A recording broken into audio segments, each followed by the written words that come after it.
안녕하세요. 저는 경기도 수원에 살고 있는 50대 여자입니다. 2023년에는 모두에게 행복한 일들만 있으셨으면 좋겠습니다. 여러분들은 살아가면서 이렇게 항상 인사를 나누어도 사실은 삶의 무게가 가볍지만은 않다는 것을 너무도 잘 알고 계실 거라 생각해요. 저만 해도 매년 열심히 살아보자 행복한 일들이 올 거라고 상상하며 희망차게 살아왔지만 꼭 제 뜻대로만 사라지는 게 인생은 아니더라고요. 하지만 제 예상과 다른 일들로 인해 더 행복하고 더 감사하고 더 즐겁게 되는 순간들도 꽤 많았어요. 여러분들은 어떠신가요? 제 이야기에 공감이 되실지 반감이 드실지 잘 모르겠지만 인생사가 그렇다는 생각이 들어요. 여러분들에게 인생의 터닝 포인트는 언제였나요? 저는 결혼을 전후로 삶이 180도 변하게 되었어요. 그래서 누가 물어보면 꼭 결혼이 나의 터닝 포인트라고 이야기를 하곤 해요. 시댁을 만나고 겪게 되는 일들이 정말 놀라웠거든요. 좋은 의미로 놀라웠을지 나쁜 의미로 놀라웠을지 제 이야기를 들어보시고 판단해 주시면 감사하겠습니다. 제 이야기를 들려드려 볼게요. 저는 어린 시절 어머니가 일찍 돌아가시고 아버지 밑에서 자랐어요. 그렇지만 아버지께서 그 누구보다 다정하게 사랑을 듬뿍 주셨기 때문에 저는 옆집 사는 누구처럼 가출을 하거나 아버지의 마음을 찢어지게 하는 일탈을 한 번도 하지 않고 착하게 성장했죠. 국민학교를 다니면서부터 중학교, 고등학교를 다니면서까지 주변 친구들의 머리를 만지며 예쁘게 해주는 것을 즐겨했고 친구들이 마음에 들어하며 저에게 칭찬을 해주는 게 학창시절의 제 낙이었어요. 그렇게 저는 미용일에 뛰어들었어요. 참 어리숙했고 순수했지요. 친구들 머리를 만져주는 게 재밌다며 미용일을 시작하다니요. 하지만 저는 악으로 깡으로 열심히 버텨냈어요. 작은 미용실에서 수건 빨고 널고 말리고 접는 보조원 역할만 만으로 3년은 했던 것 같네요. 그리고 메인 미용사 옆에 서서 고무줄이나 로트를 넘겨주는 일, 그리고 샴푸를 하며 두피 마사지를 해주는 일. 손이 부르트다 못해 피가 철철 흐를지라도 하루도 빠짐없이 일을 했어요. 제 성실함이 빛을 발하는 날이 올 거라 생각하며 말이죠. 그렇게 저는 제 손기술을 터득했고 서울 알짜배기 위치에 작은 미용실을 개업하게 되었어요. 제 나이 29, 생각보다 어린 나이라고 할 수 있지만 20살부터 미용 일을 배워왔으니 근 10년 만에 제 일을 시작하게 된 것이었죠. 저에겐 큰 모험이었지만 신나는 하루하루였습니다. 당시만 해도 그 지역 근처에 20대의 미용사가 보기 드물었거든요.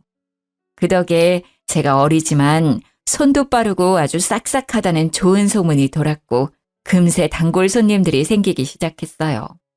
그리고 더불어 저는 미용실 손님께서 주선해 주셔서 직업군인의 남자와 연애도 할 수 있었죠.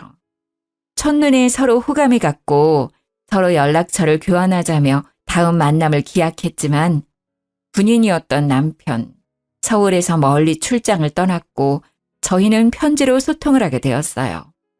요즘 시대와는 다르게 당시에는 편지만이 거의 유일한 소통 창구였죠. 제 남편은 성실한 직업군인이었어요.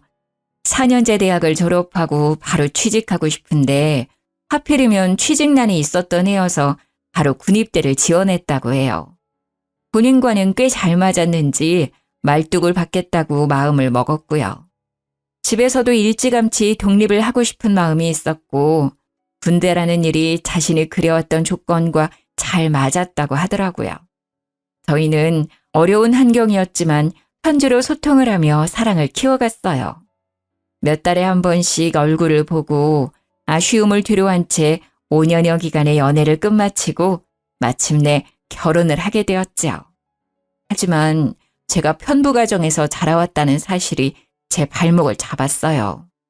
이게 얼마나 문제가 될까 싶었고 저는 한 번도 부족함을 느끼지 못했는데 시댁에서 저에 대해 반대를 꽤 심하게 하셨던 것 같더라고요. 그것도 시누이들이 문제였어요. 남편은 1남 4녀 5남매의 장손이자 막내 아들이었는데 위로 있는 4명의 시누이들의 입김이 그렇게 셌던 것이었죠. 아빠만 있는데 어떻게 그 집에 우리 막내 동생 장가 보내고 맡긴다는 거야. 누나들이 나를 챙기면 얼마나 챙겼다고 이제 와서 갑자기 그런 이야기를 왜 하는 거야? 그만해. 내가 알아서 해. 그렇게 반대를 무릅쓰고 진행을 했던 결혼이었지만 생각보다 평탄하지만은 않았어요. 시댁일을 제외하고서라도 힘든 일이 한둘이 아니었기 때문이죠. 우선은 제가 그렇게 행복하게 일을 했던 제 미용실을 처분했어야 했습니다. 직업군인인 남편과 한 지붕 밑에서 살기 위해서는 어쩔 수 없는 처사였지요. 정말 피눈물이 났어요. 어떻게 일궈온 내 가게인데 한순간에 문을 닫게 될 거라 상상도 못해왔던 일이었어요. 직업군인 남편을 두면 내가 이렇게까지 희생을 해야 하는구나 느끼는 순간이 한두 번이 아니었습니다. 근무지를 옮겨 다니면서도 출장은 또 왜 이렇게 잦은지요. 아이를 낳게 되면서는 남편이 더 필요했는데 몇 달씩 이어지는 남편의 출장은 저를 더 외롭고 고독하게 만들더군요. 항상 밝고 유쾌했던 저인데 저에게도 이런 힘든 순간이 찾아오기도 하는구나 싶었어요. 길고 어두운 끝이 보이지 않는 터널을 지나가는 기분이었어요. 말 그대로 끝이 보이지 않았지요. 5남매 중에 막내 아들인 제 남편은 사실 그 시절에 귀하게 자라고 사랑도 많이 받았을 거라 생각했는데 말이죠. 시누이들이 남편을 그렇게 예뻐하지 않았어요. 사실 예뻐하지 않는 수준이 아니었죠. 미워하는 것에 가깝게 아주 못되게 구는 일들이 많았어요. 초반에는 그냥 자매들끼리 마음이 잘 맞아서 그렇게 똘똘 뭉치는 건가 그러려니 하려고 했어요. 그런데 그 정도가 보통 심한 게 아니었습니다. 남편도 그렇게 미워하는데 저라고 예뻐했을까요? 당연히 아니죠. 정말 시어머니도 시키지 않은 시집살이를 시누이들이 그렇게 시켰어요.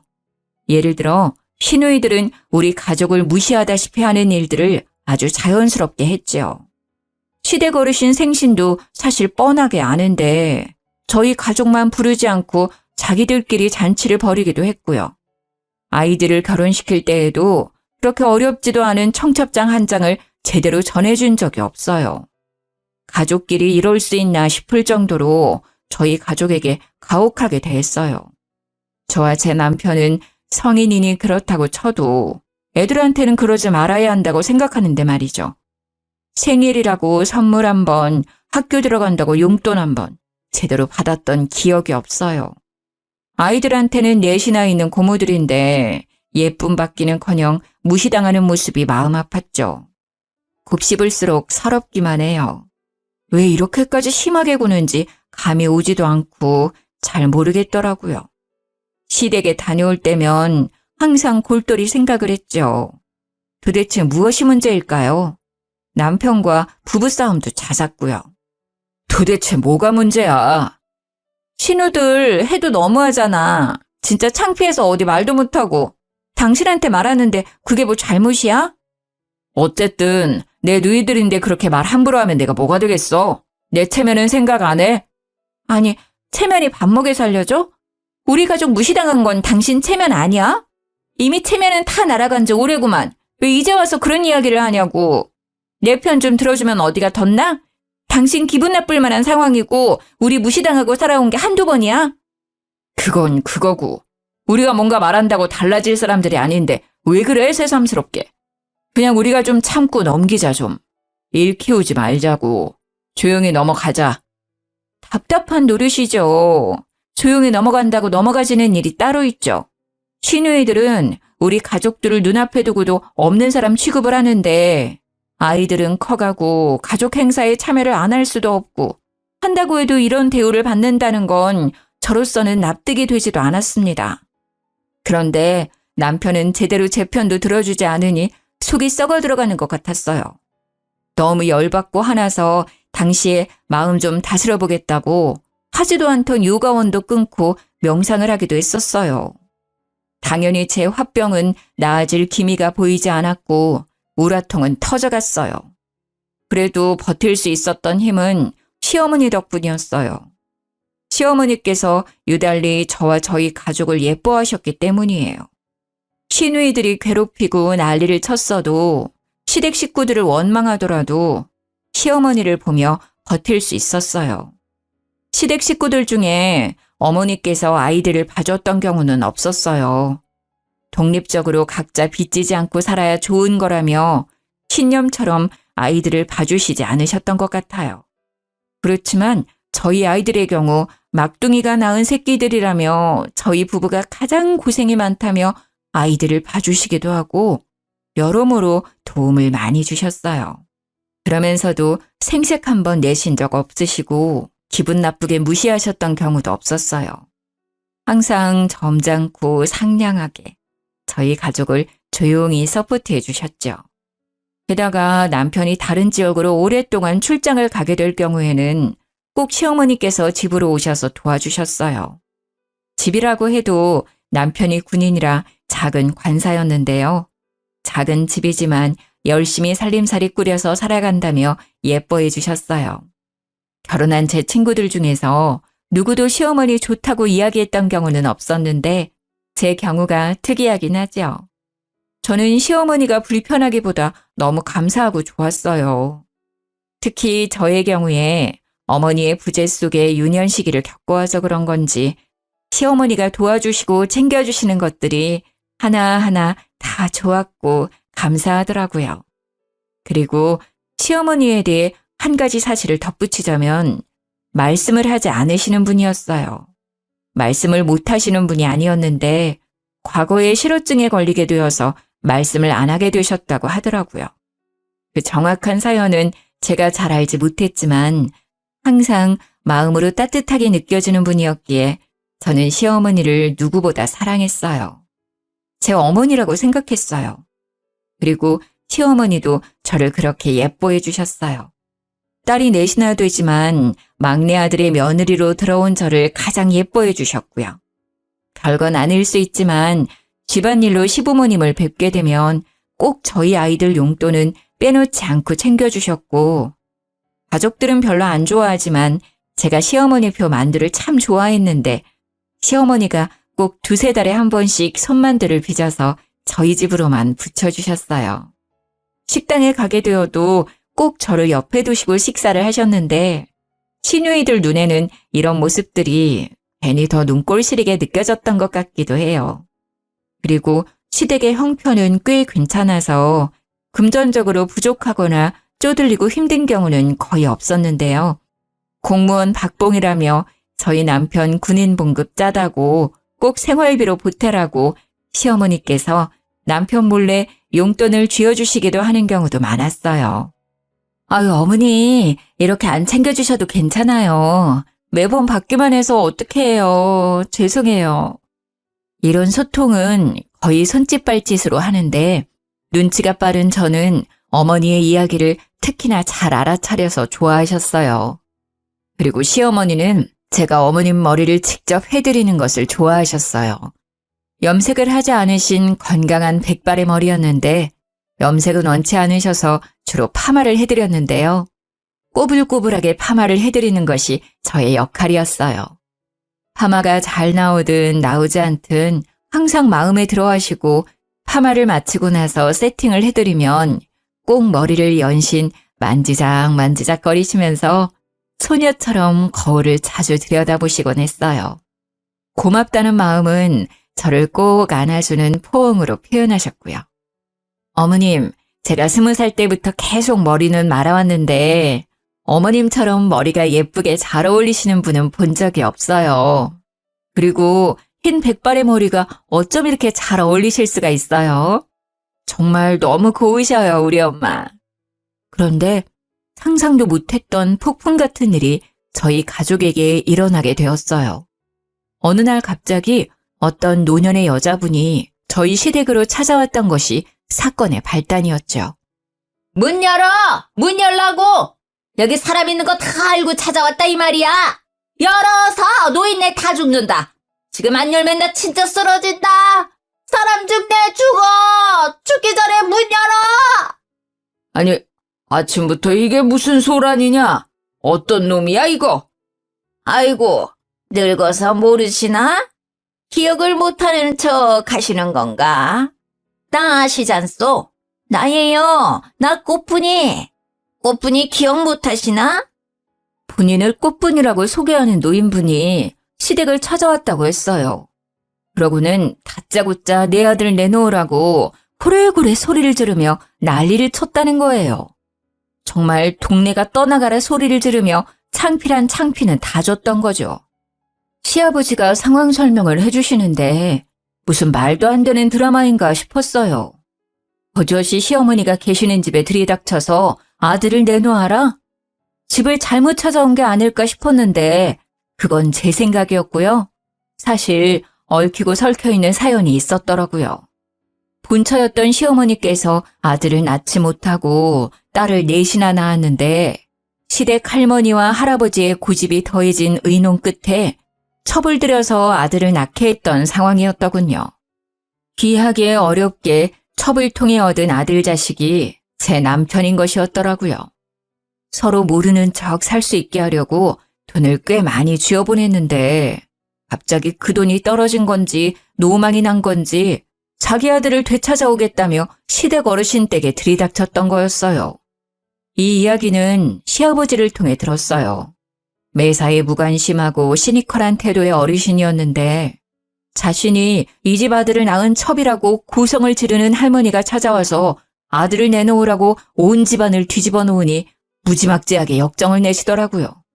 그러나 처음 보는 시아버지의 역정 가득한 화난 모습이었어요.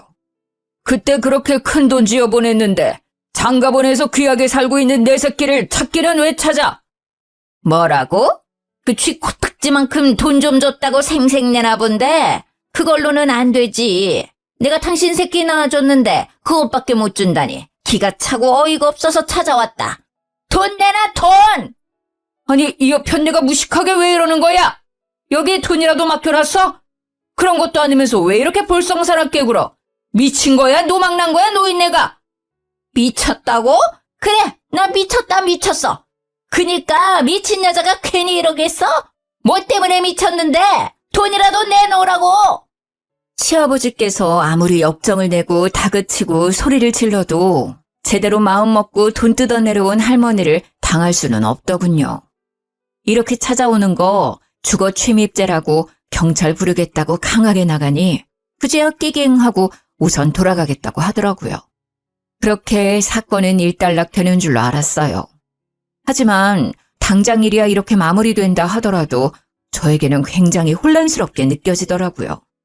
이게 무슨 일이지? 우리 남편이 첩의 자식이었다니. 평상시에는 하지도 않았던 생각들이 고민들로 뒤죽박죽 바뀌어서 제 정신을 혼미하게 만들었고요. 이 한바탕 소동으로 저희 부부는 크게 부부싸움을 했어요.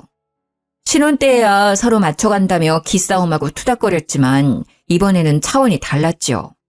제가 시누이들 때문에 힘들고 마음고생했던 것들까지 한 번에 터져서 정말 큰 다툼이 되었어요.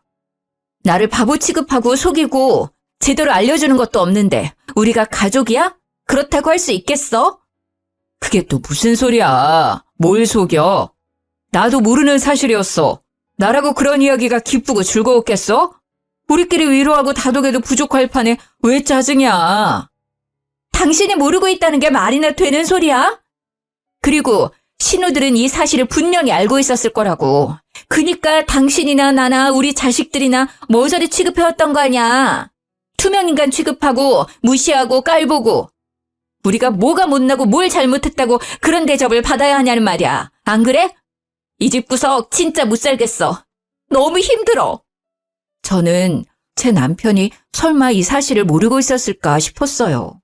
알고는 있었는데 저에게 말하기 어려워서 속여온 게 아닐까 싶은 마음에 그게 너무 괘씸했던 것이죠. 하지만 남편은 죽어도 몰랐다고 정말 본인이 더 억울하다며 얼굴을 붉히는데 거짓말은 아닌 것 같더라고요. 그래서 속는 셈 치고 남편을 믿어보려 했어요. 그리고 남편은 왜 이렇게 시누이들이 본인을 미워할까 고민이 많았었다고 해요. 어떤 이유도 없이 그저 미움을 받아와서 그냥 그러려니 살았다고 하더라고요. 자기 아내까지 이렇게 미워할 줄은 몰랐다면서요. 어린 시절 부모님이 간식을 사와도 부스러기 쪼가리를 주거나 주지 않는 경우가 많았고, 공부를 할 때도 저녁에 불을 켜고 공부하면 유난 떤다며 욕을 그렇게 들었다고 했어요. 게다가 어린 시절부터 꼭 그렇게 시누이들끼리 쿵짝짝이 잘 맞아서 본인을 왕따시키듯이 굴고, 생일이라고 롤케이크라도 사주시면 한 조각도 받아먹지 못하고 생일 노래도 제대로 들어본 적이 없다고 했어요. 불쌍하더라고요. 남편에게 이런 과거가 있었다니. 왜 이야기를 하지 않고 이제와 이야기를 하냐고 나무랐더니 자신의 과오처럼 느껴져서 일부러 피하고 살았다고 하더군요.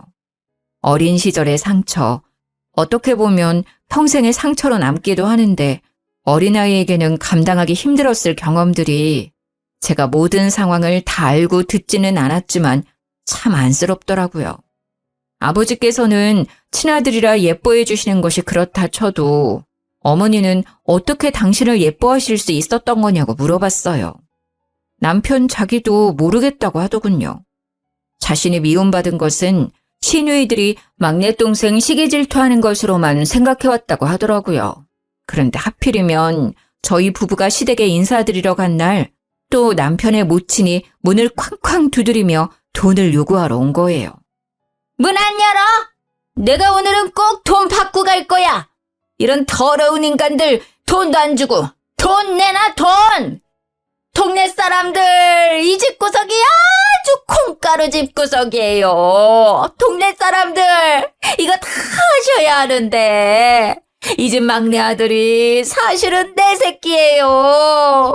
돈 내놓으라는데 귀한 아들 데려다 놨더니 돈도 안 주고 노인네들이 아주 노망났어요. 이 집 노인네들.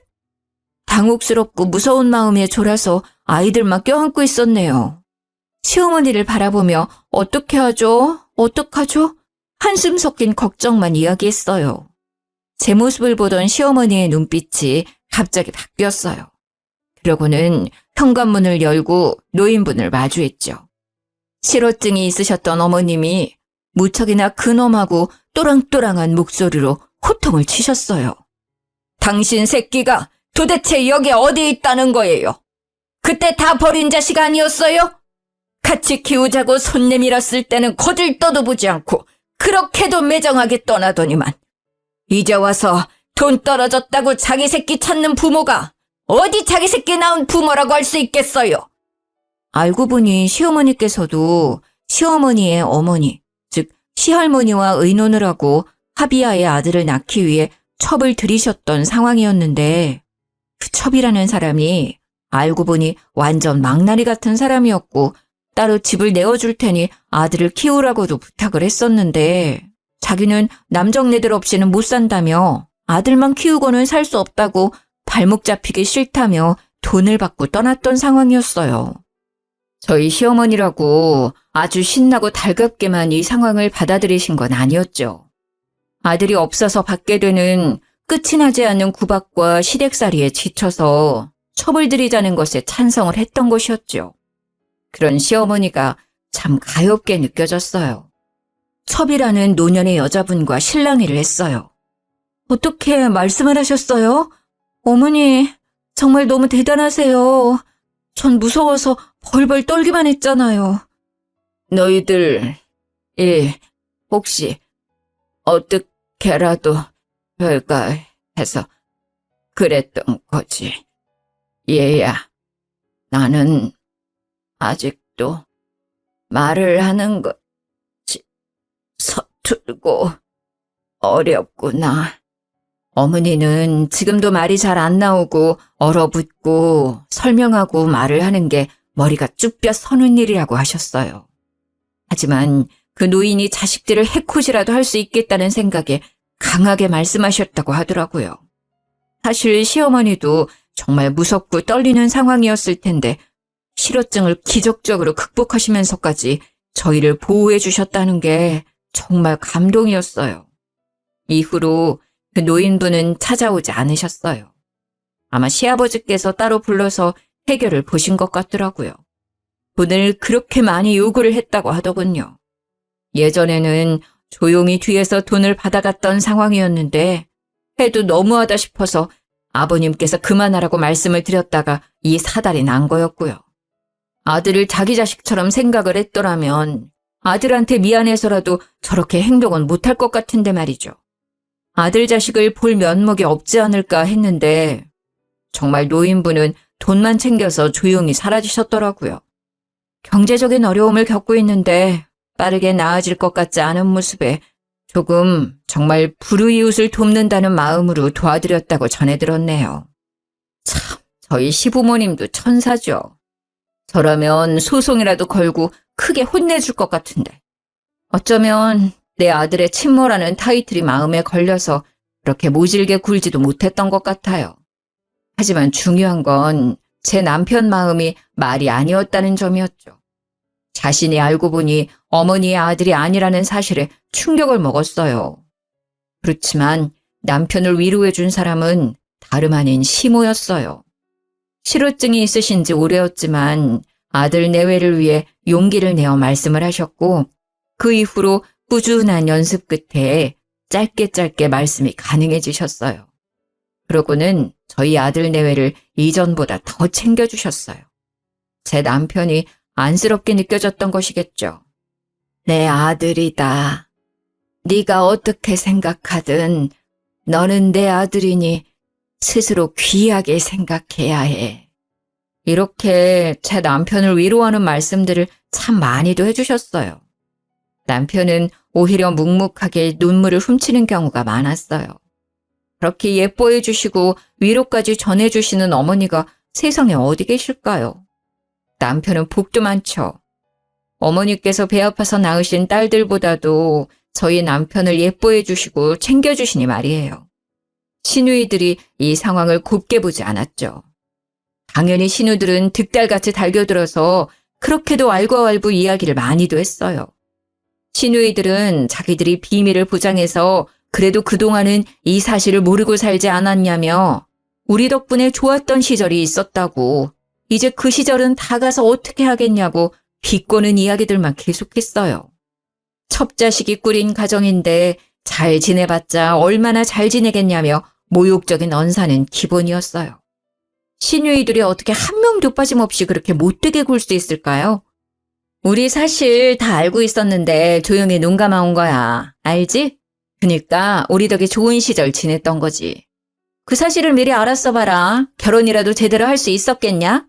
아주 양가 집안에서 난리 쑥대밭이었겠지. 안 그래?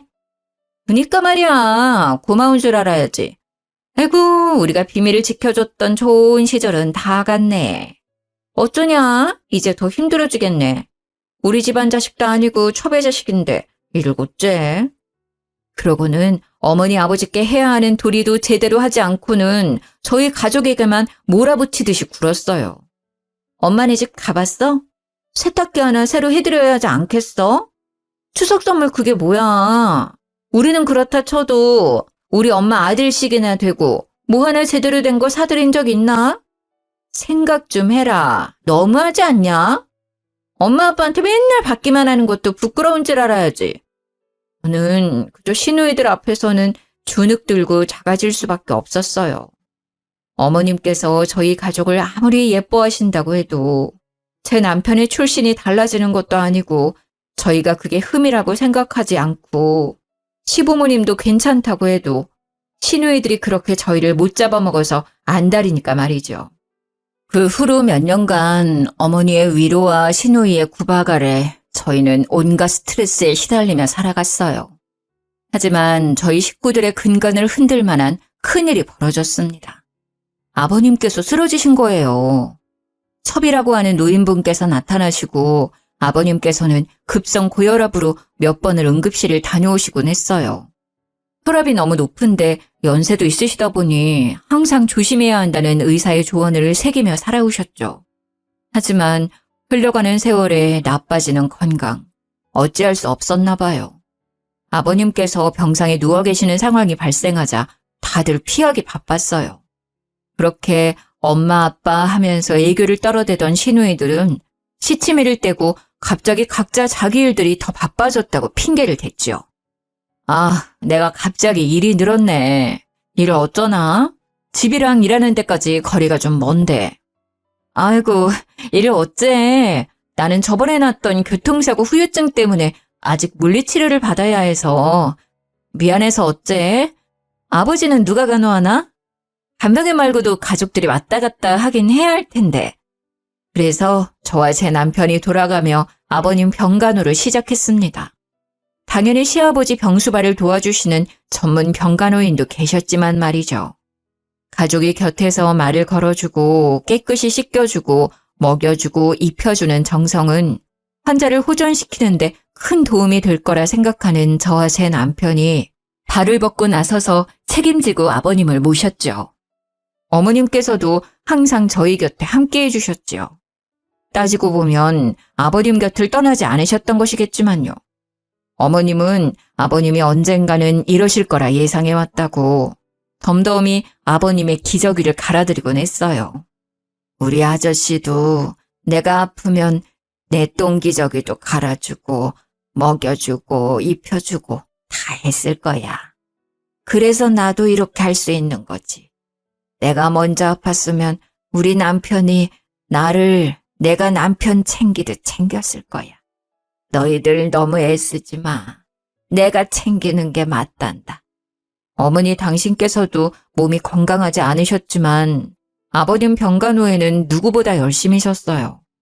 집에도 가지 않으시고 병원에서 꼭 잠을 같이 주무셨죠. 그렇다 보니 어머님의 몸이 많이 노쇠해지게 되셨어요. 저와 남편은 그런 어머님께 집에 가시라고 부탁을 드리고 저희 가족이 더 맡아서 병간호를 하기로 했어요. 걱정 붙들어 매시라고 저희가 더 정성껏 간호를 했어요. 그렇지만 연세도 있으시고 합병증도 있으셨다 보니 병세가 쉽게 나아지지 않으셨어요. 그렇게 꼬박 2년을 병상에 누워 계시던 아버님께서 결국 이 세상을 등지고 말았습니다. 정말 눈물이 쏟아졌던 날이었어요. 저희가 정성을 다할수록 아버님께서는 분명 이 병마를 이기실 거라 희망을 가지고 간호를 했는데 말이죠. 마음이 아팠습니다. 혼자 남겨지게 되신 어머님도 너무 안타깝고 안쓰러웠고요. 하지만 문제는 여기서 끝이 아니었습니다. 아버님의 재산 문제. 그게 정말 제 마음이 찢어지게 아팠어요. 시누이들이 저희 가족에게 한 푼도 줄 수 없다며 그렇게 구박을 하고 윽박지르듯이 욕을 하는 것이었어요. 마음 다해 병간호를 한 상황까지 매도하며 아버지 재산이 탐나서 그런 거라고 하더군요. 너희 가족들 이럴 줄 알고 병간호하겠다고 나선 거지? 다 알고 이랬던 거구나. 아주 고단수야 고단수. 우리 아빠 돈 어떻게든 해먹으려고 아주 죽자 사자 그렇게 지극정성이었구만. 아무리 그래도 그렇지 재산이 탐난다고 내 시간과 에너지를 써가면서 거동이 어려우신 노인을 꼬박 2년간 병간호를 할 수 있을까요? 그리고 저는 미용일, 남편은 군대 일을 하면서 말이죠. 그리고 저희도 아이를 키우고 육아도 집안일도 없었던 게 아닌데 말이에요. 저는 그냥 이 돈 더러워서 안 받고 말지 싶었는데 남편은 그게 아니었나 봐요. 여보, 내가 이거 돈 때문에 이러는 건 줄 알아? 나도 아빠 자식이야. 난 자식으로서 인정받고 싶어. 이거 포기 못해.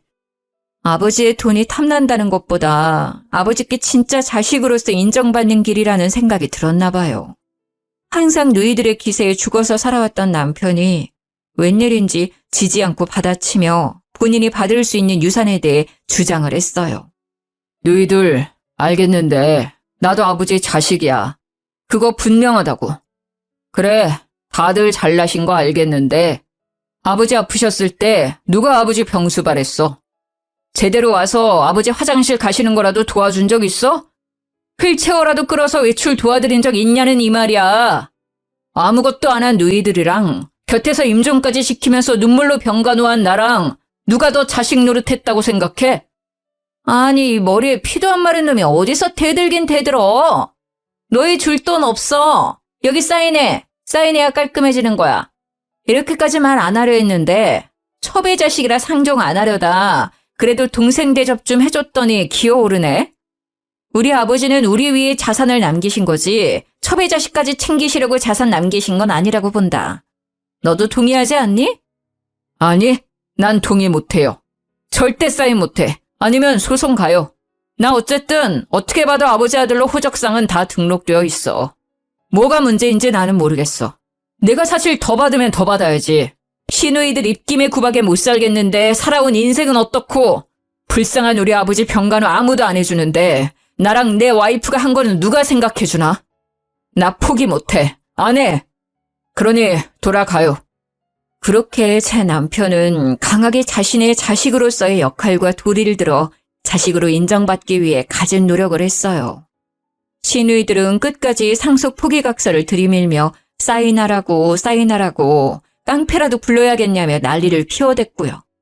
어떻게 해서든 남편을 구워 삶으려 했지만 결국 저희 남편은 그 각서에 사인하지 않고 소송으로 넘어가게 되었어요. 가족끼리 이렇게 재판장에 서게 된 상황은 마음이 무겁고 좋지 않았지만 남편이 원하는 바는 분명히 이룰 수 있었어요. 상속. 정확히 5명의 자녀 중에 1명 몫에 해당되는 재산을 받게 되었죠. 게다가 법적으로 남편에 대해 정확히 인정을 하는 모양이 되었으니 이제 더 이상 시누이들이 첩의 자식이라고 욕을 하는 일도 줄어들었네요. 남편이 첩자식이니 뭐니 욕지거리 계속하면 정말 소송 걸어버린다고 했는데 저희 남편이 한다면 하는 사람이라는 것을 알게 되었기 때문이죠. 어머님께서는 아버님께서 돌아가시고 한동안 무척 힘들어하셨어요. 마음도 공허해하셨고 챙기는 사람이 한순간 사라진다는 그 허전한 마음을 저희가 감히 헤아릴 수는 없겠지만 말이죠. 시모는 아버님께서 돌아가신 이후 점차 말수가 적어졌고 결국엔 실어증이 재발하게 되었어요. 어떻게든 치료해보려 노력을 했지만 어머님은 마음의 문을 굳게 닫으셨던 것 같아요. 아버님의 부재라는 것이 어머님께서는 정말 세상이 무너지는 것만 같으셨을 거예요.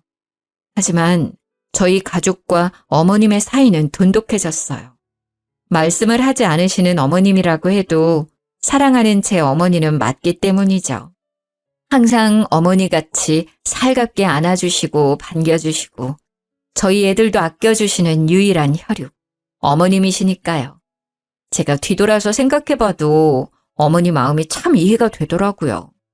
지금 내가 의지하고 살아가는 남편이 아프고 시름시름 앓고 약해지다가 죽게 된다는 상황을 상상만 해도 눈물이 나는데 직접 이를 겪으신 어머님께서는 오죽하시겠어요? 많은 고생을 하셨던 우리 어머니. 그렇게 아버님이 돌아가신 지 1년도 되지 않아 어머님께서도 유명을 달리하시게 되었어요. 제 삶에서 가장 많이 울었던 날이었죠. 어머님께서 이 세상을 떠난 날, 저는 어머니의 얇은 손목을 붙잡고 그렇게 아이처럼 엉엉 울었습니다. 어머니, 제발 가지 마세요. 이제 더 행복하게 살아야 하지 않겠어요? 그렇게 흐느끼며 어머님을 끝까지 놓을 수가 없었네요.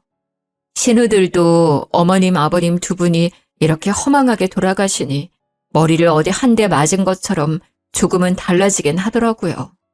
저희 가족이 얼마나 애쓰면서 두 분께 잘했는지, 그 두 분도 저희를 얼마나 아껴주셨는지를 알았으니 말이죠. 어머님께서는 특히나 저희 애들을 예뻐하셨죠. 그래서 항상 감사한 마음이었고요. 어머님께서 돌아가시고 유품을 정리하고 어머님 재산도 정리를 하게 되었는데 어머님께서 저희 애들 이름으로 들어두신 꽤 많은 주식이 있었다는 것을 알게 되었어요. 그래서 감사하게도 그 주식이 아이들 밑으로 들어가게 되었고 저희는 아이들 대학 학비 걱정은 덜어낼 수 있었어요. 참, 돌아가시면서까지 저희 가족을 마음속에 품고 사랑해 주시는 어머님의 마음.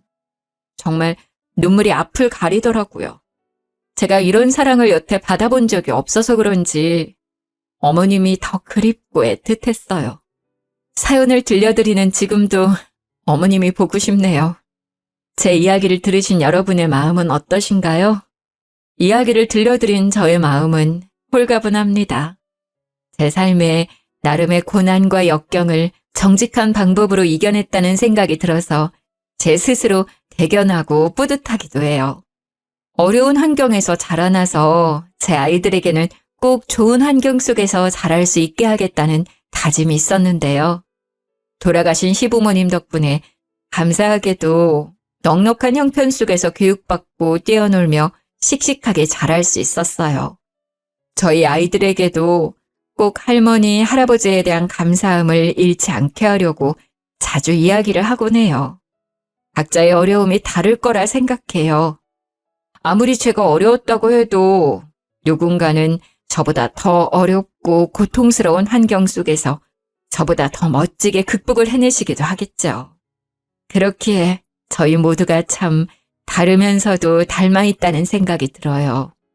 이렇게 제 속이야기를 하면서 마음이 시원해지고 누군가에게 공감을 받으며 웃음과 눈물을 선물할 수 있다는 것은 정말 저 스스로에게도 뜻깊은 일이라고 생각이 들어요.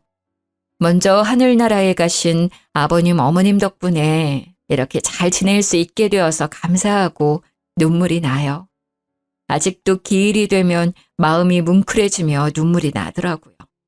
제가 죽는 날까지 어머님, 아버님 그리워하며 그리고 예뻐해 주신 저희 자식들 잘 키우려 해요.